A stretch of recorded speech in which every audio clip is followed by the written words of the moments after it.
सब पर्वत स्याही करूं, घोलूं समुंदर जाए, धरती का कागद करूं, गुरु स्तुति न समाए।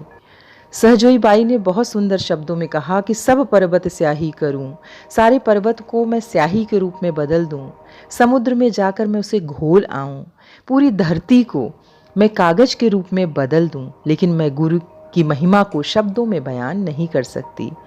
अर्थात सद्गुरु वाणी का विषय नहीं है।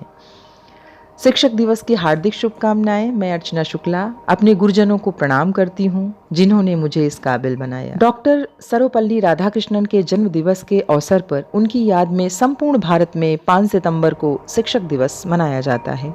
जन्मदिन के रूप में ही नहीं, वास्तव में शिक्षकों के प्रति सम्मान और शिक्षा के प्रति चेतना जगाने के लिए भी आज के दिन को याद किया जाता है। 5 सितंबर का दिन शिक्षक दिवस के रूप में क्यों चुना गया?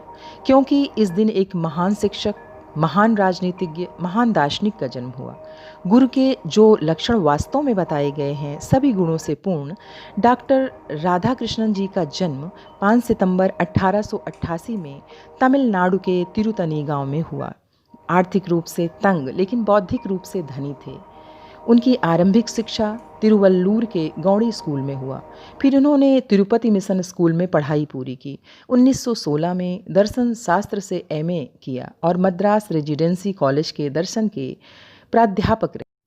1903 में विवाह शिवा कामू के साथ संपन्न हुआ। 1954 में शिक्षा और राजनीति में सक्रिय रहे। उत्कृष्ट कार्य हेतु भारत रत्न से सम्मानित किए गए। उन्होंने 40 वर्ष तक अध्यापन कार्य के उपरांत राजनीति में सक्रिय हुए।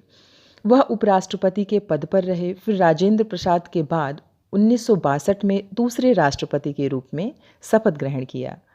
17 अप्रैल 1975 में लंबी बीमारी के चलते काल के गाल में समा गए। अपनी खबर नहीं है तुझको, औरन को परबोधो, पढ़ना लिखना छाण के पाणे अपनी काया शोधो। औरन को परबोध करे, अपना मकान है खाली जी, पलटू कागद माँ ढूंढ रहा, साहिब कहीं लुकान है जी। प्रस्तुत पंक्तियों में पलटू दास जी की तीखी प्रतिक्रिया है कि जो स्वयं बेखबर है वह शिक्षक भले है, गुरु कतई नहीं है। जो स्वयं बेहोशी की हालत में है वो दूसरे की आत्मा को कैसे जगा सकता है।